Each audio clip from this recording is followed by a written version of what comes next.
सो आज हम कुछ ऐसे स्टेट्स के बारे में बात करने वाले हैं जहाँ पे कि हम इंडियंस जाके हाउस परचेस नहीं कर सकते हैं। हाँ, मुझे पता है कि भाई आप में से बहुत से लोगों को इस बारे में बिल्कुल भी पता नहीं होगा। आप लोगों को यही लगता होगा कि भाई हम इंडियंस किसी भी स्टेट में जाके हाउस परचेस कर सकते हैं, कहीं पे भी ऑल ओवर इंडिया में हम कहीं पे भी जाके रह सकते हैं। बट भाई ये सरासर गलत है। कुछ ऐसे स्टेट्स हैं जहाँ पे कि आप जाके बिल्कुल भी नहीं रह सकते हो। सो आज मैं आपको कुछ ऐसे स्टेट्स बताने वाला हूँ जहाँ पे कि भाई हम इंडियंस जाके नहीं रह सकते हैं, हाउस वगैरह आप परचेस नहीं कर सकते हो, लैंड परचेस नहीं कर सकते हो, आप प्रॉपर्टी परचेस नहीं कर सकते हो। सो जैसा कि अभी तक आपको पता होगा कि जम्मू कश्मीर के अंदर आर्टिकल 370 लगा हुआ था। अब जिसकी वजह से यार वहाँ पे सेंट्रल गवर्नमेंट का कोई भी लॉ लागू नहीं होता है। वहाँ पे सिर्फ स्टेट गवर्नमेंट जो चाहेगी वही होगा। अगर मान लो कल को वहाँ पे कोई दंगा हो जाता है और स्टेट गवर्नमेंट से वो नहीं यहाँ पे संभल रहा है, स्टेट गवर्नमेंट उसको नहीं रोक पा रही है, तो सेंट्रल गवर्नमेंट भी उसके अंदर कुछ भी नहीं कर सकती है। सेंट्रल गवर्नमेंट अपना लॉ वहाँ पे नहीं लगा सकती है। ये कितनी ज़्यादा गलत बात है आप इस तरीके से समझ सकते हो कि वहाँ पे अगर वहाँ की स्टेट गवर्नमेंट कुछ भी करना चाहे, लाइक आपको पता होगा कि यार कश्मीरी पंडितों के साथ जो हुआ था वो भी इसी आर्टिकल की वजह से हुआ था भाई, क्योंकि वहाँ पे मेनली सेंट्रल गवर्नमेंट कुछ कर ही नहीं सकती थी। तो ये कितना ज़्यादा खराब लॉ था आप समझ सकते हो। अब आर्टिकल 370 की वजह से यहाँ पे कोई भी आउटसाइडर इंडियन वहाँ पे जाके अपना हाउस वगैरह परचेस नहीं कर सकता था। बट मोदी गवर्नमेंट ने यहाँ पे आर्टिकल 370 को हटा के यहाँ पे ये वाली परमिशन दे दी कि अब कोई भी इंडियन वहाँ पे जाके अपना हाउस वगैरह परचेस कर सकता है, प्लॉट वगैरह खरीद सकता है, जिसकी मर्जी है वो कश्मीर में जाके रह भी सकता है। तो ये बहुत ज़्यादा अच्छी चीज़ करी यहाँ पे मोदी गवर्नमेंट ने। बट क्या जम्मू कश्मीर एक इकलौता ऐसा राज्य था जहाँ पे कि ये वाला आर्टिकल दिया गया था, उनको ये विशेष अधिकार दिया गया था? तो इसका आंसर है बिल्कुल भी नहीं। कुछ ऐसे और भी राज्य है जहाँ पे कि भाई हम इंडियन अलाउड नहीं है कि हम वहाँ पे जाके रह सकते हैं, वहाँ पे जाके हाउस वगैरह परचेस कर सकते हैं, जिसमें से एक नाम आता है सिक्किम का। अब सिक्किम इंडिया में जब विलय हुआ था उससे पहले से जो सिक्किम के अंदर रूल चल रहा था, सिक्किम ने वही रूल को माना। सिक्किम ने इंडिया के अंदर विलय तो कर लिया बट सिक्किम को यहाँ पे मिला आर्टिकल 371F, जिसकी वजह से यहाँ पे कोई भी इंडियन सिक्किम के अंदर नहीं जा सकता है। उसको यहाँ पे ये विशेष अधिकार मिला है कि वहाँ की गवर्नमेंट ही डिसाइड करेगी कि किसके नाम पे कौन सी वाली प्रॉपर्टी है। यहाँ तक कि उसके अंदर जो ट्राइबल एरियाज हैं वहाँ पे कुछ सिक्किम के लोग भी जाके नहीं रह सकते हैं। तो वो कितनी ज़्यादा गलत बात है कि आप समझ सकते हो कि सिक्किम के अंदर के आदमी ही सिक्किम के अंदर प्लॉट वगैरह नहीं खरीद सकते हैं। सो हम इंडियन की बात तो आप छोड़ ही दो। अब बात करें हमारे अगले राज्य की तरफ, तो उसका नाम है नागालैंड। अब नागालैंड के अंदर लगा हुआ है आर्टिकल 371A, जिसकी वजह से वहाँ पे नॉन ट्राइबल बिल्कुल भी हाउस वगैरह परचेस नहीं कर सकते, वहाँ पे जाके नहीं रह सकते हैं। जो नागालैंड के पीपल है वही वहाँ पे रह सकते हैं। सो ये आर्टिकल के थ्रू भी उनको एक विशेष अधिकार दिया गया है। और उसके बाद बारी आ जाती है मिजोरम की। मिजोरम में भी सेम यही वाला आर्टिकल लागू होता है, आर्टिकल 371G। अब इनके एंड के आप नाम देखोगे तो थोड़े से डिफरेंट है, किसी में ए आता है तो किसी में जी आता है तो किसी में एफ आता है, बट आर्टिकल सेम है 371 और सबका वही सेम ऑलमोस्ट सेम मीनिंग है। थोड़े थोड़े से चेंजेस वगैरह होंगे, बाकी ऑलमोस्ट सेम मीनिंग है कि सेंट्रल गवर्नमेंट का वहाँ पे कोई भी रूल लागू नहीं होगा। वहाँ की स्टेट गवर्नमेंट डिसाइड करेगी कि इसके नाम पे कौन सी जमीन जाएगी या फिर जमीन नहीं जाएगी, और आउटसाइडर तो वहाँ पे बिल्कुल भी हाउस वगैरह परचेस नहीं कर सकते हैं। अब हमारी लिस्ट का सबसे लास्ट स्टेट है अरुणाचल प्रदेश। अब अरुणाचल प्रदेश में भी सेम सिचुएशन है कि वहाँ पे गवर्नमेंट डिसाइड करेगी, वहाँ पे नॉन ट्राइबल जाके बिल्कुल भी नहीं रह सकते और इंडियंस भी जाके नहीं रह सकते। जो अरुणाचल प्रदेश में रहते हैं वही वहाँ पे रह सकते हैं। अरुणाचल प्रदेश इतना ज़्यादा ऑसम स्टेट है यार, इतना ज़्यादा नेचुरल ब्यूटी उसके अंदर भरी हुई है ना। अब ये स्टेट पूरा का पूरा फॉरेस्ट एरिया से भरा हुआ है और यही वो स्टेट है जिसमें सबसे पहले सन निकलता है और फिर उसके बाद गुजरात के अंदर सनसेट अपने को देखने को मिलता है। मतलब निकलता अरुणाचल प्रदेश से और डूबता है यहाँ पे गुजरात के बाद है। इतना ज़्यादा ऑसम स्टेट होने के बाद भी अफसोस यार कि हम इंडियन वहाँ पे जाके हाउस वगैरह परचेस नहीं कर सकते, वहाँ पे नहीं रह सकते हैं। सो क्या आपको लगता है ये चीज़ ये सही है? अब हम बात करेंगे इसके कुछ डिसएडवांटेज के बारे में, बट उससे पहले हम कुछ ऐसे स्टेट्स के बारे में भी बात कर लेते हैं कि जहाँ पे भी थोड़ी रिस्ट्रिक्शन आपको देखने को मिल सकती है हाउस के लिए, जिसका के नाम है हिमाचल प्रदेश, उत्तराखंड, केरला। अब ये स्टेट यार कुछ ऐसे रूल्स लगाते हैं जहाँ पे कि फार्मिंग वाली जो जमीनें हैं वो सिर्फ वहाँ पे हिमाचल प्रदेश के फार्मर्स के नाम ही जा सकती है, बट जो रेसिडेंशियल इलाका है जहाँ पे हाउस वगैरह परचेस कर सकते हो वादियाँ देखने के लिए, वहाँ के कल्चर को आप सेलिब्रेट कर सकते हो, तो उसके लिए आप वहाँ पे हाउस परचेस कर सकते हो। तो वहाँ पे ऐसी कोई प्रॉब्लम वाली बात नहीं है। बट अब हम बात कर लेते हैं इसके डिसएडवांटेजेस के बारे में कि जहाँ जहाँ पे हम हाउस वगैरह परचेस नहीं कर सकते, जो जो स्टेट के अंदर हम हाउस परचेस नहीं कर सकते हैं, तो उसके डिसएडवांटेजेस अपने को क्या देखने को मिल सकते हैं। अब देखो मोदी गवर्नमेंट हर बार बोलती है कि हमको नॉर्थ ईस्ट को काफ़ी ज़्यादा डेवलप करना है, वहाँ उतनी ज़्यादा डेवलपमेंट नहीं हो पाई है जितने कि अपने सेंटर में हुई है। तो इसलिए यार देखो नॉर्थ ईस्ट को डेवलप करना बहुत ज़्यादा ज़रूरी हो जाता है। इसके बहुत से रीज़न है, लाइक चाइना का अग्रेसन भी अपने को देखने को मिलता है अरुणाचल प्रदेश और यहाँ तक कि पूरे अरुणाचल प्रदेश को ही चाइना अपना पार्ट क्लेम करता है। तो ऐसे तो यार इंडिया को भी तिब्बत को अपना पार्ट क्लेम करना चाहिए। तिब्बत को एक सेपरेट कंट्री बताना ही नहीं चाहिए, क्योंकि चाइना बोलता है हमें ग्रेट चाइना बनाना है, तो इंडिया भी बोल सकता है कि हमको अखंड भारत बनाना है।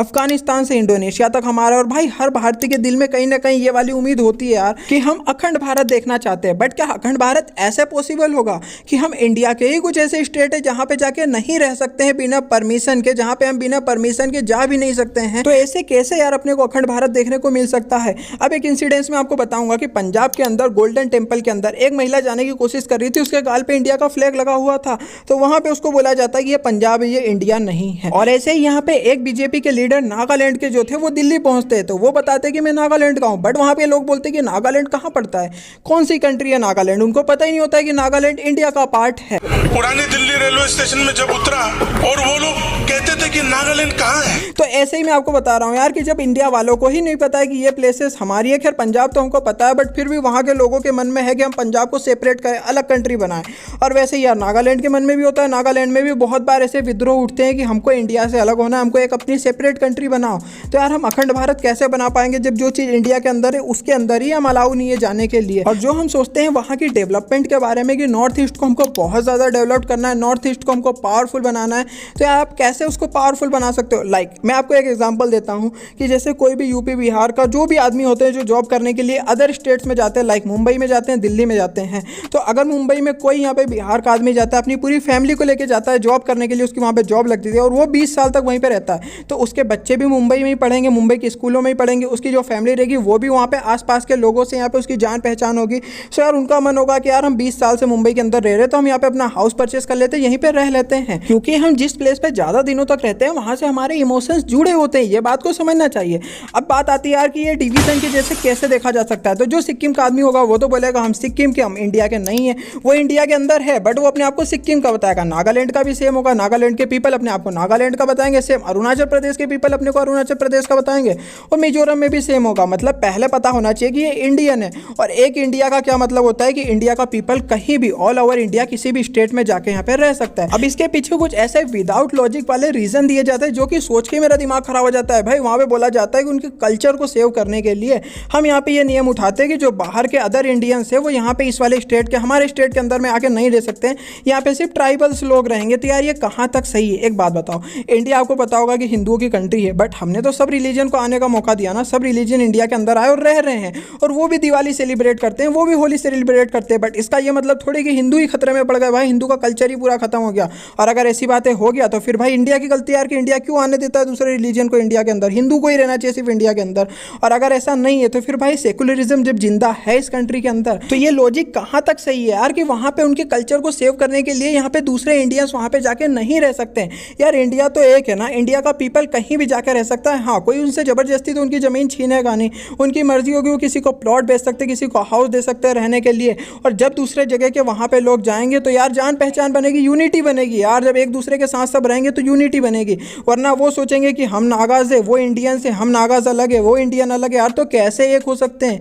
आप समझ सकते हो जब यार यहाँ पे डिवीजन वाला ही रूल अपने को देखने को मिलता है, साफ पता चलता है कि डिवीजन चल रहा है। अगर यूनिटी चाहिए तो भाई एक दूसरे को एक दूसरे की जगह पे, अब ये बोलते हैं कि टूरिस्ट के लिए तो वो प्लेस खुली है, तो भाई टूरिस्ट के लिए तो यहाँ पे इंडोनेशिया भी खुला है, टूरिस्ट के लिए तो अफगानिस्तान भी खुला है, तो क्या अफगानिस्तान हमारी कंट्री हो जाएगी भाई टूरिस्ट के लिए खुले? अपनी कंट्री मतलब हम कहीं पे भी जाके रह सकते हैं, हमारी वो कंट्री है, हम वहाँ पे जाके हाउस बना सकते हैं, वहाँ पे जाके रह सकते हैं, हम वहाँ पे परचेस कर सकते हैं लैंड, उसका मतलब होता है अपनी कंट्री। भाई अपनी कंट्री का ये मतलब नहीं कि आप टूरिस्ट के लिए प्लेस खोल दो तो बोलो ये अपनी कंट्री हो गई। सो देखो मेरी वीडियो तो यहाँ पे कोई गवर्नमेंट का लीडर वगैरह नहीं देख रहा होगा, मुझे पता है आप लोग ही देखोगे जो कि नॉर्मल पीपल्स हैं, बट आप लोगों का इसके बारे में क्या कहना है जरूर से मुझे कमेंट बताना कि यहाँ पे डिवीजन आपको देखने को मिलता है कि नहीं मिलता है। कमेंट में ये सब चीज़ों को आप बता सकते हो। अखंड भारत ऐसे कैसे पॉसिबल हो पाएगा वो चीज़ भी आप कमेंट के अंदर बता सकते हो। और जब किसी स्टेट को ऐसे विशेष अधिकार दे दिया जाता है ना, तो देखो मैं गारंटी दे रहा हूँ कि वहाँ के पीपल ना कुछ ऐसी सोच बना लेते हैं कि ये हमारी अलग कंट्री है, क्योंकि यार वो इंडियन से मिलते जुलते नहीं, यूनिटी है नहीं उसके अंदर, सिर्फ टूरिस्ट से वो मिल पाते हैं। तो यार टूरिस्ट से तो अदर कंट्री में भी टूरिस्ट जा सकता है ना, जरूरी थोड़ी कि सिक्किम के अंदर टूरिस्ट जा रहा है तो इस बेसिस पे आप बोल दो कि सिक्किम इंडिया का पार्ट हो गया। भाई सिक्किम इंडिया का पार्ट कैसे माना जाता है आपको रियलिटी बताऊं? जब सिक्किम का कोई भी आदमी भाई इंडिया के किसी भी पार्ट में जा सकता है और इंडिया का कोई भी आदमी सिक्किम में जाकर रह सकता है, वो होती है यूनिटी, वो होता है असली कि हमारा ये स्टेट है, इंडिया का ये पार्ट है। ऐसा नहीं कि आप इंडिया के टूरिस्ट को जाने दो और बोले ये इंडिया का पार्ट हो गया। अब इसको आप इस तरीके से समझ सकते हो कि अगर अफगानिस्तान और इंडोनेशिया तक अखंड भारत बन जाता है बट इंडियन वहां पे जाके रहने के लिए अलाउड नहीं है, मतलब इंडिया का कोई भी बंदा अफगानिस्तान के अंदर जाके नहीं रह सकता है, बट अफगानिस्तान इंडिया का पार्ट है, तो यार वो कैसा नॉनसेंस वाला इंडिया का पार्ट होगा। मतलब वो सिर्फ शो करेगा आपको मैप में कि इंडिया का पार्ट अफगानिस्तान, बट इंडियन वहां पे जाके नहीं रह सकते। तो यार ये तो किसी लॉजिक से इंडिया का पार्ट दिखता ही नहीं है। तो यही सेम चीज है। बट अगर आपने ये वाली पूरी वीडियो देखी तो आपको समझ में आ गया होगा कि मैं क्या कुछ कहने की कोशिश कर रहा हूँ, और जिसकी फैमिली यहाँ पे दूसरी जगह पे जाकर जॉब करती है, वहाँ पे हाउस परचेस करती है, तो वो रिलेट भी कर पाएगा मेरी बात से कि मैं क्या कहने की कोशिश कर रहा हूँ। अब एक लॉजिक ये भी निकल के आता है कि क्योंकि ये इंटरनेशनल के बॉर्डर पे पड़ता है, नागालैंड, मिजोरम, मणिपुर, तो म्यांमार से इलीगल तरीके से कोई भी आदमी आके यहाँ पे रह सकता है। बट यार उसको भगाने के लिए भी तो सेंट्रल गवर्नमेंट के पास कोई भी अधिकार नहीं है। सेंट्रल गवर्नमेंट तो उसको भगा नहीं सकती है, जो भी करेगी स्टेट गवर्नमेंट करेगी, क्योंकि वहां पे आर्टिकल 356 लागू ही नहीं हो सकता है। वहां पे सेंट्रल गवर्नमेंट कुछ भी नहीं कर सकती है।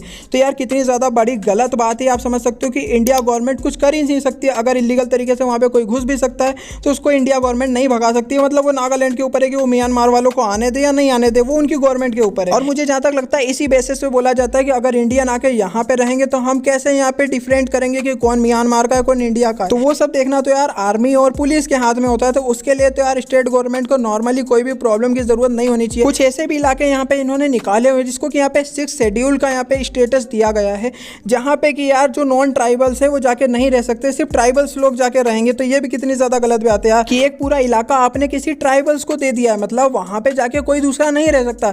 ये तो ऐसे ही नहीं हो गया कि ये प्लेस हिंदू की यहाँ पे मुस्लिम जाके नहीं रह सकता, ये प्लेस मुस्लिम की यहाँ पे जाके हिंदू नहीं रह सकता। सेम वही सिचुएशन है। और आप बात करते हो यूनिटी की, यूनिटी कैसे आएगी भाई, एकता कैसे हो सकती है जब आपने वहां की एक कम्युनिटी को एक विशेष अधिकार दे रखा है। तो भाई एकता तो हो ही नहीं सकती है। तो मुझे लगता है कि इन सब चीजों के बारे में गवर्नमेंट को सोचना चाहिए, जो भी विशेष अधिकार दिए गए उनसे वापस ले लेने चाहिए। जैसे मोदी गवर्नमेंट ने यहाँ पे कश्मीर से धारा 317 हटाई है, वैसे ही सेम उनको यहाँ पे सिक्किम, अरुणाचल प्रदेश, नागालैंड और मिजोरम और 6 शेड्यूल्स को जो भी यहाँ पे विशेष अधिकार दिए गए हैं, उनको कुछ ऐसे इलाके दिए गए हैं जहाँ पे बाहर को कोई भी आके नहीं रह सकता है। तो इन सब चीज़ों के बारे में गवर्नमेंट को सोचना चाहिए।